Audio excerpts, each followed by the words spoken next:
Welcome to Rooted Agritourism. I'm Dr. Liz Fiedler Mergen, owner of Sunny Mary Meadow, a U-Pick flower farm, wedding florist, and event venue in central Minnesota. Our mission is to serve anyone rooted in agritourism, value-added agriculture, and rural entrepreneurship. The people turning ideas and raw products into thriving businesses and experiences. Let's dig in. We've got some amazing guests, but I want to point out one amazing guest real quick. Thank you, sir. Is my dear friend Joel Cobb here. Have you guys met Joel Cobb? Yes. You have now. Yeah, Joel Cobb. Joel and I met in like November, September, October 2005. And we were connected by a mutual friend, and our mutual friend, a guy named Marvin Moore, said, you need to meet Joel Cobb. He's got an amazing ebook. An ebook that you were selling for how much? $97. And I had to convince him that he really should take that ebook and Thousands of copies. And selling thousands of copies, and whatever you just said, a lot of money. And I had to convince him to turn that ebook that he's killing it on into a paperback book that sold for $15.95, whatever he said. And it was nothing about it, but he knew the value even before I did. We were still very, very young as a publisher. We started in 2003. And Joe, you said what? I asked you if you had had a New York Times bestseller yet. And I said, no. Almost not even believing that we could do it at that point in our young life. And then what did you say? With a very straight face, I said, well, I'm going to be your first. And I laughed out loud. Now, hopefully I did it with love and respect, but I laughed out loud. Well, guess what happened? Guess who was our first 4 New York Times bestseller? Our first. The U.S. was twice. We hit the monthly and the weekly twice, then we hit the business week bestseller, and I think number 3 on all of Amazon.com, because Oprah got in the way. Yeah, Oprah. And the dog whisperer guy, Caesar Milan. Never heard of him. Never heard of him. But so I'm honored to have him here. We're still together. He's actually my best friend, and that happens a lot. I've actually become best friends with all of our authors, so I'm really, really, really honored. So if you need a new friend, I'm available. You have to sign with Martin James first? Not necessarily. Not necessarily. It's a good bonus, but not necessarily. But yeah, I'm honored to have this panel up with today. So we're just going to talk about publishing, and I want to introduce everybody. We've got a great. Wait a minute. Okay, this wasn't necessarily planned, but every one of these experts on stage is a Martin James author. Seriously, that wasn't my plan. But we only work with the experts, as Brendan Bouchard would say. I am an expert, right? Have you heard him say that? Okay, never mind. So that was okay. Yes, thank you. That was 15 That's years how I ago. got started with his book, The Millionaire Messenger. I think we have 2 mics. We have a second mic. Oh, that's the one that I. Right. Oh, is it behind us? So we're gonna just introduce the panel real quick. For the second time this week, I'm gonna let go of the mic. Oh, perfect. So I don't have to let go if they have one, but I'm gonna let everybody just kind of do a quick little introduction of who they are and their connection to the space. And we're gonna share some wisdom, but we do want to, if we have time, we want to answer any and all questions you have. So think of this as, all the questions that you were afraid to ask and intimidated to do so. We're going to ask today, because how could any of us intimidate you? This is so much fun. We're really having a good time. So again, thank you for being here. I'm David, the founder of Morgan James Publishing. And Liz, who we met last year here At PodFest. That's right. Yeah. Would you introduce yourself to us? Besides being an incredibly amazing woman who's an awesome story that's going to tug on your heart, but what she's done with it will blow you away. Hi, I'm Dr. Liz Fiedler Mergen, getting used to using my phrase or my title of doctor.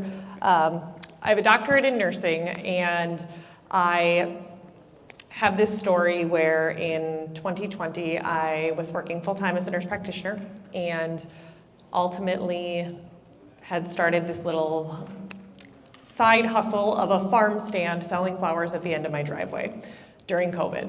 And it was never meant to be anything more than that. And then in December of 2020, my husband died of a heart attack. And I found out I was pregnant the day after the funeral. And that is a huge part of my story. And in my journey of trying to write a book, I kind of thought that was the story. And I thought I was writing a book about, honestly, trauma for trauma's sake. But what ended up happening is this farm completely exploded in an interesting way. I would say it, instead of having instead of having crock pot growth, I had microwave growth on my business because there were so many eyes on it and people were trying to support me, and it just, anytime a business 70 times their revenue in 5 years, that's actually not great business growth. But it turned into this great, agritourism destination, and we have this venue on the farm that we've built, and we do weddings for 60 florists, or for 60 brides, and it's turned into this wonderful thing. But last year, I was sitting here and I decided I was never gonna publish my book. And because I had this podcast on teaching people about flower farming because people wanted to know how I did that, and it was so successful, but then I kept getting asked to come on other people's podcasts to talk about grief, and I was just very scattered as an entrepreneur. And I had probably 60,000 words, and I came down here with my podcast producer, and our goal was to get sponsors for my flower farming podcast. That's why we came to PodFest. And in the very first session that I came to here, because Abby forced me to go to it, she's like, just find out what it would be like to get your book published, just see. And I was trying to do this self-help, how to get through your grief, how to get over your anger, something like that. And Nick was here, and the very first thing he said is the reason people don't finish their book is because they're writing the wrong book. That's right. And get to the space that gets you where you want to be in 5 years. And I was going to these grief retreats, and I was talking on these grief podcasts, and I was, talking about all of these things. And not that that's not a huge part of my story, but I'm happily remarried. It's a huge chapter of my life, and I'm very happy to talk about it, but that's not my story, and that's not where I want to be in 5 years. I want to be having a really happy flower farm. Our motto is happy, damn it. That's literally on the signs is, not everything is great, but we're going to get through it. And so the book turned into a memoir. It's still in the categories of self-help, and it's right now on Barnes & Noble in the coming soon category. Out of 2,700 books, it's number 1 in religion. It's out of 4,100, it's number 6 on memoir, right next to share. I mean, it's resonating. It comes out in March, but it's, that's the story that I want, is kind of the story of how my farm came to be. So that's my advice, is if you're trying to think of what book to write, don't try to retrofit what you think people want. Just think about what that's going to do for you as an author. Thank you. And before Sabine continues with that amazing intro with thank you, she also and I met last year at PodFest. And I mean, it's like, where have you been all my life? She's another amazing soul. Sabine, thank you for being here and sharing your wisdom. Again, she's probably forgotten more about marketing and books than I think I ever remember. And I'm honored to have you on the platform with us today. So continue after those 2 amazing words. Thank you, David. So it's something similar, what you just shared. I've been going to PodFest for some years now as podcaster and speaker. And last year, I was interviewed by another podcaster. And after the interview, she came to me and said, Sabine, you need to write a book. That's right. And I said, well, I already wrote 3 books. But she said, no, you don't understand. You have to write your book, your stories. You have such a colorful life, what you just shared, and all the wisdom. You need to write that book, a biography or something. I said, okay, let me think about it. And I'm always following my intuition. So I went to the expo hall, and there was Morgan James Publishing. And there was a sign that says, pitch your book and we give you feedback. The problem was, I didn't have a book. But I thought, well, maybe I can get some feedback. So I scheduled a time with Chrissy. And so then I went and told a couple little vignettes of my story. And Chrissy was very quiet. I said, oh, was it bad? And then she just replied, you are a good storyteller, because I'm also known as the storytelling dame from Germany. But your stories really touched my heart. You need to write this book. Oh, okay. And so I went thinking. I didn't say yes right away. You know what I did? I Googled Morgan James Publishing. Said, ooh, Yes, I thought, okay, let me see. Maybe they take everybody, but no. So we get about 5,000 pitches a year, and 150 are the lucky ones. And wow, that's 3%. I said, okay, I guess I need to write this book. And long story short, yes, Chrissy, she is my editor too, because we had such a great relationship. By the way, Morgan James is just a beautiful, beautiful family. I've never expected that relationship and the journey that we did together, and the beautiful authors, co-authors that I met along the journey. So anyways, so my book came about, a memoir, and it was released, just now. So it's just now available on Barnes & Nobles. It's called Gumption, Sacred Whispers, Bold Moves, and the Courage to Become. And that's what it's all about. It's about the journey of becoming your next greater self. And having the spirituality as a very important part of it, the belief that you have, but also everything that we experience in life. And Gumption is my framework, so it's not just stories, because it's important that every story has to have a point, and every point has to have a story. And that is what I kind of put together. So somewhere in between Chicken Soup for the Soul, Think and Grow Rich, and The Secret. That's right. Congratulations. I'll just fill in the gap real quick. I am Joel Comm. I've been doing business online for more than 30 years now. I've written What a voice that is. 16 books. You have a voice for radio, man. You need to go on my You have podcast. a Of face Facebook, for radio. too. And I've been podcasting since 2008. Pioneered a lot of the technologies that we use today, and just had a meeting with David outside the room before this session, and committed to writing book number 17, one of them, number 10 with Morgan James, based on my latest podcast called AI for Everyone, which is serving the 55 plus community to take away the intimidation factor and make it so that AI can be used practically to enrich and empower their lives. And if I can help any of you in any way, just ask. That's awesome. Yeah, good stories. I'm Dr. James Torkelson, known commonly as Dr. T. I'm a clinical psychologist, since making a transition from the field of behavioral health, which I've been in service of for 40 plus years, and thought I would retire on the golf course. God woke me up one morning, February 20th, and said, get up and write.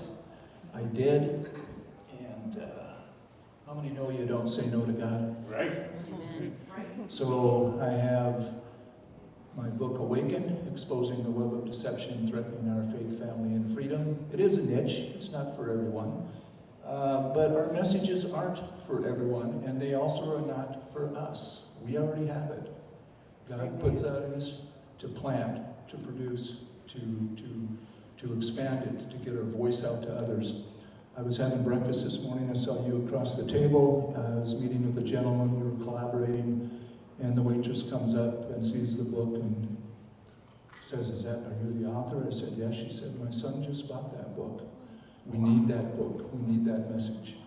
And so I signed one and gave it to her. I'm also signing one she can give to her son, and told them to pass it on, like Chrissy was saying, give it away. But it's a message for people, and so that's the importance of all of these messages. Not one of us speak to everyone. I have a principle I operate under called most. We need many voices, we need many messages to reach many people. That's right. I have written a number of things. They weren't necessarily, well, of course my dissertation, but some articles, and I have an ebook, which this just hit me. I have an ebook I should probably think about putting into a book, but then I've written this one and look forward to the continuance journey. I'm also starting a podcast. Imagine that. Okay, and the name of my podcast that I came to has now changed. When I'm leaving, it'll be something different. And it was interesting because I felt impressed not to launch my first episode before I left. I was supposed to wait till I got back because some things would change, and sure enough, they did change. What's the new title? All right, so it was Truth, Faith, and Culture. Now it's Miracles Next Door by Dr. T. Because everyone has a miracle. And everyone can share that for someone else's benefit. And in that platform, we can still talk about something that's dear to me, and that's truth and faith and culture. I like that because not only is it say your miracle's coming, but by saying miracle next door it means it's so close. Yes, and it's all around, and everybody has one. Yeah. Amen. Thank you, sir. So anyway, enough. Anything else I should add there? You did good. Mr. CEO? That's good. So what I'll do now Thank is you. just kind of open God up to bless you you. guys. Thank you, everybody, for sharing your stories, and I'm honored to have you with us today. But let's ask any and all questions. If you don't come up with questions, I'll make up some, because I know the answers to those. So we have our first guinea pig. Ladies and gentlemen, Miss Abby. Hello, Abby with Abby Graves Productions. I would love to know from each of you, if you could just shortly summarize, what did you wish you knew going into the publishing process, specifically with Morgan James Publishing, since this is the big sponsor of everything, and you guys are all Morgan James authors? Can I go first? I'll be fast. Okay. You have the mic, So- well, I have a microphone too. And I talked about this a little bit yesterday. The one thing that I wish I knew, and I had good counsel. I mean, I had really good counsel when I wrote my first book, but I didn't really appreciate what he was telling me. So the thing that I do now better than I do anything else is the best time to start marketing your book is the moment you decide to write it. Not when you're finished it, not when you have it in hand, not on pub date. I've seen it. The best time to start marketing a book is right now. Start telling people, I've decided to write a book. Who cares if you don't know how you're going to publish it? Who cares if you're not finished, but your audience is going to hold you accountable, then they become very vested in the process with you, and you need them to say yes when you ask them to go pre-order the book. So start when? Right now. When? Now. When? Now. That's right. Which is incidentally exactly the advice you gave me outside the room. Once again, even though I should know this, I just want to recognize that a chicken and a beaver, is that what that is? What is it? A cat just walked into the room. Okay, cool. I just wanted to recognize the barnyard just entered into the room. So I've had 9 books with Morgan James, 1 with No Starch Press, 4 with Wiley, and 1 with Thomas Nelson. And the thing that I've learned is no matter who you work with, you are going to be your own best promoter and marketer and PR. Morgan James certainly has given support in all my efforts, but even the larger publishing houses, even the one that gave me the largest royalty of my life, they count on you as the author to be your greatest evangelist and promoter. And so realize that there isn't a publishing house today that unless you're J.K. Rowling or Clive Patterson and they're giving you millions in advances, you're going to be the one that is beating the pavement and your own best promoter. For me, I think it is something similar along the line, but my mind wasn't there promoting. My mind was just like, holy moly, I need to write a book. And coming up with everything. And that writer's block that you may have at the beginning, my best advice can be just sit down and just don't think you have to write it in gold. Just start writing. And once I did that, and I let every limiting beliefs and every writer's block get out of the window and just say, just start writing and have fun. And then everything will fall in place. I think what I wish I had known before, and what I'm still just taking the time to remind myself now, is I'm a numbers person, I'm an analytical person, I have built my businesses based on what gets measured gets managed. Every single blog post, every podcast episode, the flowers that I offer for my brides, it's, what colors are getting requested most, how many clicks, where is this information coming from, watching those metrics. And right now it's just kind of this, especially being in this pre-order phase, I don't know. I don't know what's happening. I don't know what's going to happen. But that individual message and being really focused right now on the people that are reaching out, say, I'm excited for this book. Or if I do a little teaser of a little portion of a chapter and, notice that more people are following my page or something like that, knowing that imagine your ideal reader, not your ideal audience. And that's what's really helped me is, trying to imagine that specific person that you are helping, because you're not going to help everyone, and that's okay. What did you just say? It was a phrase. What gets measured gets what? Managed. Managed. Mhm. Yeah, and I would agree with all this, and I think for me, maybe the process just a little more. We by nature, all of us are a bit impatient, right? And we like things to happen quicker than they do. Case in point, case study as we move along. But we are, and so we're so excited about our message and our book and what we're doing, and we would like to see it printed yesterday. And even once it's printed, we'd like to see it kind of distributed, and we would like to get our copies, and so maybe a little more encouragement to, be patient, but trust. So just trusting that we have them. Morgan James has your back. They're working in your best interest. We are a team, but we have to exercise our patience too, and trust something outside of ourselves. And that is that it's going to get out at the right time, and it's going to, and it may take longer than we wish, but that's because we have experts that care, trying to produce the best product on our behalf and for the message we want to get out. So it's just that patience and that understanding and knowing a little more of that going in. And I'm not saying I gave our publisher a hard time, but she got a few more calls than she probably wanted, saying, "Where's this at? When's it coming?" And that kind of thing. Thank you so much, Abby. That was a great question, and thank you, expert. Did you have one more thing you wanted to say? Okay. All right, that's great questions. Who's number 2? Well, yeah, I'll come to you. You go. Absolutely. I'd love if you have any promotion secrets, but a specific question I have, if I'm promoting my book, do you send them right to a shopping cart like Amazon, or to your book or author website where there's bonuses? Yes.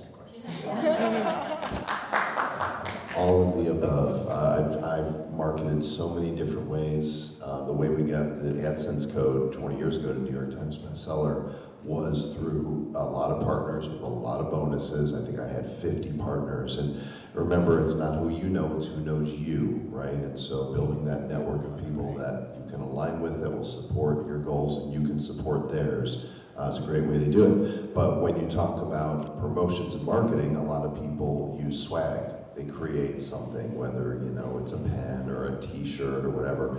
And the best piece of swag that I ever created is a great example for everybody. I was inspired by Staples Easy Button. Everybody know that? Oh, yeah. That was easy. And I did a book for John Wiley & Sons in 2010 called Ka-Ching, How to Build an Online Business That Pays and Pays. Talked about internet marketing, affiliate marketing, selling your own products, and all this. And I decided the visual would be this green button in the same shape as the Easy Button. It was a $ sign on the top, and when you would push it would go Ka-Ching. I thought, how do I manufacture these? So I found a contact, had it made in China, and I had a bunch sent to me. And when I sent the book out to editors, I sent it with the Ka-Ching button. When you send out something that's swag, a lot of it automatically gets pitched. People are like, another koozie? I need another koozie, really? So you want to make sure it gets opened, whatever it is that they have, that they use it and they keep it. I can't tell you to this day how many people still tell me the Ka-Ching button is on their desk and they still use it when a sale comes in. In fact, so many people liked them that I had thousands produced, shipped to fulfill by Amazon, and sold them for $18.95 for several years until somebody made knockoffs and I decided I didn't want to compete with them. But those are my tips. Well, we have to talk. Because this is, I want to be the number one. No, maybe not the number, yes, number one. New York Times, all kinds of best-selling lists. That's my goal. And with that said, there are also different ways and I'm just starting out, so it's just like what I've learned from the master over there. That would be, by the way, that was me. What is your objective? So my objectives obviously is, if I want to be a bestseller, it has to be bought at the stores, as many stores as possible. So I sent people there, and what I'm doing right now, when I'm talking and when I'm teaching courses or master classes or workshops, I encourage people, hey, if you pre-order it, because it's not out until August, so I have 8 months time now to build this up. If you pre-order it and send me a copy, you will get a master coaching session with me, which is a high value. And if somebody is wanting what I provide as communication confidence coach, so, oh yeah, that's a steal. So that is one of my strategies. But as I said, I'm going to talk with this guy because I wanted to get to the bestseller list. So, I found the video. oh, look at that. Play it back.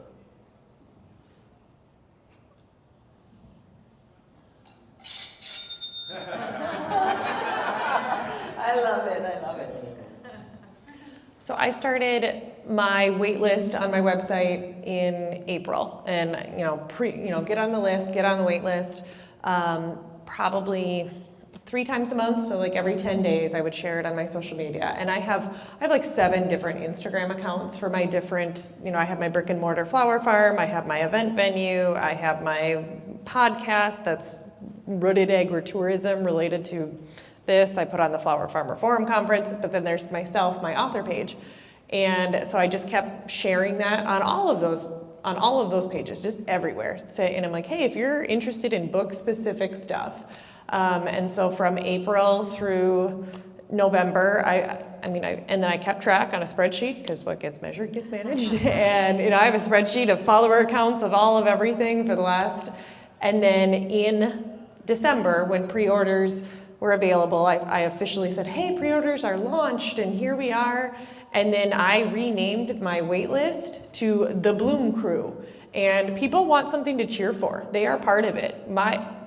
I had pitched my book to some traditional publishers, to some literary agents, and they said, hey, it's a great story, but at the time I had 500 followers on Instagram. I still have less than 2,000 on my personal page, and they're like, nobody's gonna care. I'm like, I think they will. I think that I have a very engaged audience, and that's what they want. And so I have a drive, I have a Google Drive that they can go to with, hey, download this, post this on social, say the book, and just, they want something to root for and to be part of it. So I've just brought them on the journey, and if they don't want to be part of it, they don't have to. Nice. So I can also put, before Dr. T jumps in, couple things probably to consider when where to send them to buy the book is, don't send everybody to Amazon. Everybody knows the book is on Amazon. And unless Amazon's your only source to get the book, say things like, go to your favorite bookstore, or available at your favorite bookstore, or wherever books are sold. But so maybe even send links to your favorite bookstore. So if you have traditional distribution, and it's definitely pre-orders matter. You've heard that mentioned a minute ago. As many pre-orders we get at barnesnoble.com can influence how many stores will carry it on the shelf. So drive them to Barnes & Noble if you can, but avoid the Amazon trap. So if you're published by a publisher and you have distribution, you will get blacklisted and not even know it. If you say Amazon one too many times on social media, and that one too many times could be one time. I mean, it's a very sensitive topic. But you can link to or talk about any bookstore on the planet, and nobody will get upset at you unless you say Amazon. So keep that in mind. Who will blacklist you? Who will? The bookstore buyers. Oh, The bookstore buyers. buyers. Yeah, in fact, we had one of our Wall Street Journal USA Today bestselling, and actually our top grossing foreign rights translated books has been blacklisted on Barnes & Noble for 5 years. They just got unblacklisted 5 years later. So we don't want that for you. So send them to your favorite bookstore, encourage them to go to their favorite bookstore. And if they go to Amazon, that's great, that's wonderful. All book sales matter. But spread the love. Yeah, I think that's... Self-published? Oh, I'm Sorry, just as self-published, the reason I'm sending there and I'm open to your feedback is because then the algorithm shows my book to more buyers on Amazon, and it's not at the local bookstore. And that's perfect. So drive up to Amazon. But in that case, to kind of further the answer of where you should send them, is you should send them to your website first, like on podcasts or in conversations. Go to the website, learn more about the book, and give them something. You get an ethical bribe, we call it in guerrilla marketing. It's really a lead magnet. And then point them to Amazon. That way you can hopefully capture as many, because Amazon's not going to tell you about the book. books. If you can capture as many names and email addresses as possible, give them some sort of gift to stay engaged with you, get them on your email list, and then send them over to Amazon. But yeah, absolutely. So for the big picture, listen to whatever else you say, but that's perfect. Dr. T. Yeah, I think that's great advice, and I was just going to say it's not going to happen on its own. It just isn't. It's very rare. I mean, even the Bible didn't happen on its own. It got people out sharing it, right, and sharing the word. But maximizing our sphere of influence, right? We have a past, we have a present, but then maximize and build and expand your current.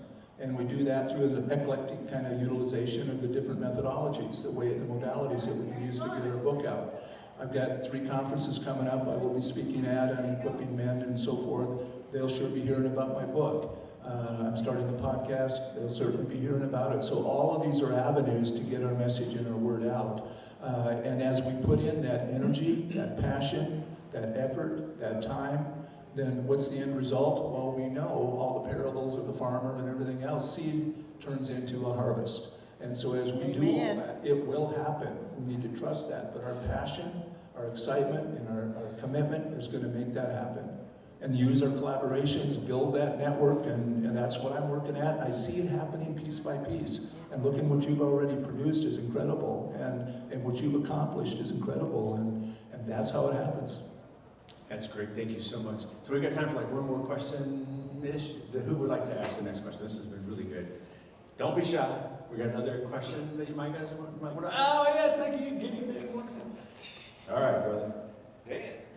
Okay, talking about this self-promoting the book and getting out there, and the author's got to do it. It scares that crap out of me. You know, honestly, like just being busy with life and family, and podcasting, and my wife, right? What does it intake?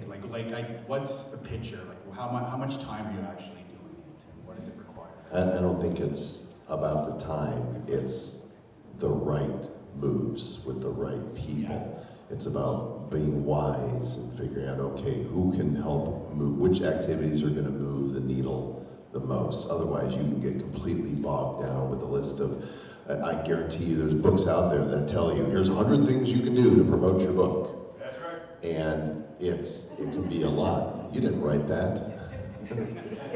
You have to figure out what's going to work best with your lifestyle and focus on it, and then do the best you can with, pick one thing to start with.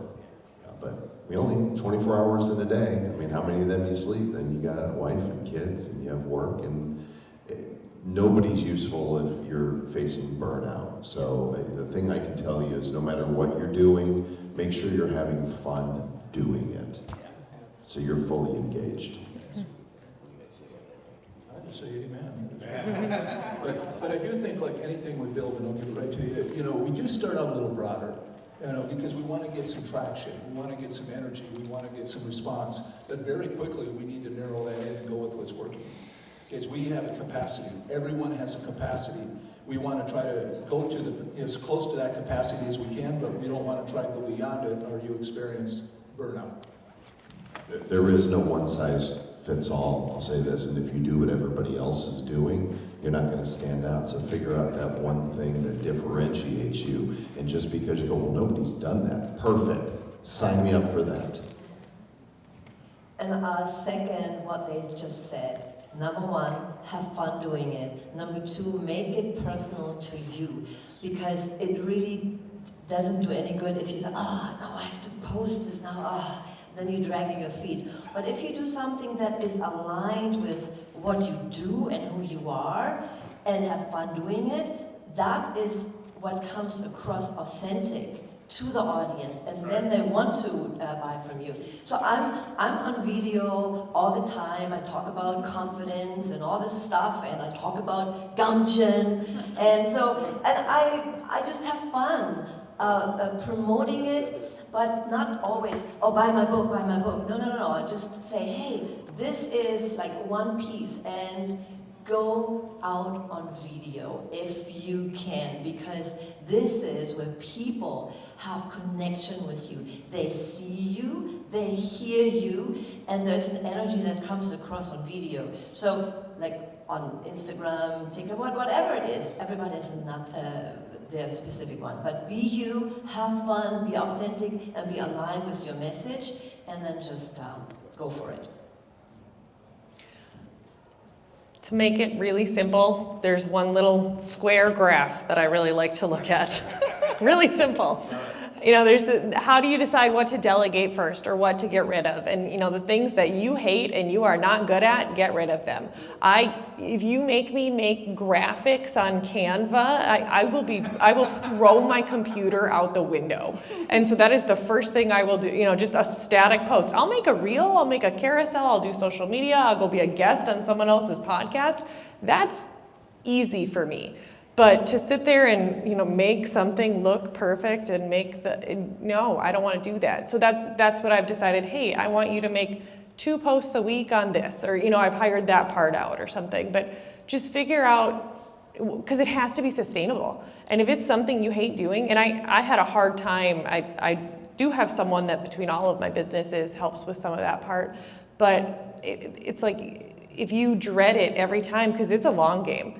And so if that's something that you cannot do consistently, then either don't do that and go be a guest on someone else's podcast, something. But whatever work you're doing yourself, make sure it's something that you can do consistently without wanting to throw your computer out the window on a daily basis. Thank you. And I just want to add to that, what you just said, you know, you outsource. So right now I have a VA, she's posting and I look at, oh, that looks really good. So she's doing all that stuff that you would like throw out of the window, me too. Yeah. And then I go on and say, hey, I'm at PodFest and look at this, and we are right now here and there, and you will see it later today. That's really, really good. And in guerrilla marketing, we call that hiring a designated guerrilla. But you have in your hand, the book you have in your hand right now, there's over 100 different things you could do and should do to market your book and engage your audience, but don't think you have to do them all. As long as you're doing 3 to 5 things consistently every week, you will be way ahead of every author that you've met. The average author will do marketing for a month and a half, and you're stronger than that. So keep it up. So that's really, really good, really good answers. Thank you. That's a great question. So we're out of time. I know you guys might have some place to go, but if you want to throw in another question, we can. But otherwise, man, this is really good. I have a gift for you. Can I give you guys a gift? Besides the presents here of all of our amazing authors. If you don't already have it, I'd love to gift you a copy of Guerrilla Marketing for Writers. Over 21 million guerrilla books sold, and honored to be co-author of that book with Jay Levinson. So just go to gmarketingforwriters.com. That's gmarketingforwriters.com. And funny little side note, and I'll let you go. That book is effectively 26 years old. Second edition came out in 2010, so maybe it's 16 years old, but it's still relevant. Hopefully we wrote it to be as timeless as possible. But my only marketing that I do for that book now, and just a hint, it is as relevant as we make it, so I try to keep it relevant. But my only marketing is I give the book away, just like I did to you. Like I'll go on podcasts and give a great Q&A on guerrilla marketing, and at the end I go, I got a gift for you guys. Hey, if you go to gmarketingforwriters.com, you can get the book free. I'll get about 5,000 people a year who say, yeah, I'll do that. And then I sell 7,000 physical copies because of it. So consistency matters, build trust, do something. That's it for you guys. Thank you. Everybody give it up for our audience member. Thank you so much for listening to this episode of Rooted Agritourism. If you enjoyed it, please leave a 5-star review and share it with someone who would find it helpful or inspiring. Your support helps us reach more rural entrepreneurs, dreamers, and doers just like you. You can explore all of our resources at sunnymarymeadowcoaching.com, where you'll find each episode in blog form along with free resources to help grow your business. You'll also find info on upcoming on-farm and virtual workshops, classes, and courses. Be sure to check out our monthly membership, Foundations of Peddling Perishable Products, where you'll get access to a full library of our original course content, plus ongoing support through monthly virtual meetups with others in the industry. Just click the link in the show notes or our bio to learn more. We'd love to have you join us. Until next time, keep growing with purpose and stay rooted.